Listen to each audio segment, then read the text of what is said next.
প্রথম প্রশ্ন, বাইতুল্লাহ শরীফের নিরাপত্তা দুটি ভাগে বিভক্ত, সেই দুটি কি কি?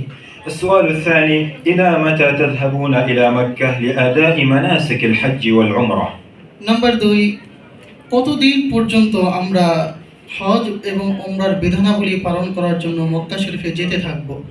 وهل تستطيعون أن تمنعوا أنفسكم من الذهاب إلى مكة؟ নাম্বার তিন, কেন আমরা নিজেদেরকে বাইতুল্লাহ শরীফে যাওয়া থেকে আটকে রাখতে পারি না, বিরত রাখতে পারি না? إلى متى يبقى هذا البيت ومتى يهدم أي الكعبة المشرفة؟ নাম্বার চার, এই বাইতুল্লাহ শরীফ, কাবা শরীফ কখন ধ্বংস হয়ে যাবে? وإلى متى تبقى هذه الدنيا؟ নাম্বার পাঁচ, কখন এই দুনিয়া ধ্বংস, কতদিন পর্যন্ত এই দুনিয়া টিকে থাকবে? ومتى تقوم الساعة؟ নাম্বার ছয়, কখন কিয়ামত সংঘটিত হবে? وما علاقة هذا البيت بهذه الدنيا وبقيام الساعة؟ নাম্বার সাত, এই দুনিয়া টিকে থাকার ক্ষেত্রে বাইতুল্লাহ শরীফের কি সম্পর্ক এবং কিয়ামত সংঘটিত হওয়ার ক্ষেত্রে বাইতুল্লাহ শরীফের সাথে কি সম্পর্ক? كل هذا سنعرفه خلال هذه الدقائق فأنصتوا إلي جميعا رحمكم الله. এই প্রত্যেকটি প্রশ্নের জবাব আমরা স্বল্প সময়ে সংক্ষিপ্ত পরিসরে আলোচনার মাধ্যমে আপনাদের সামনে পেশ করব। আপনারা সকলেই মনোযোগ দিয়ে শুনুন।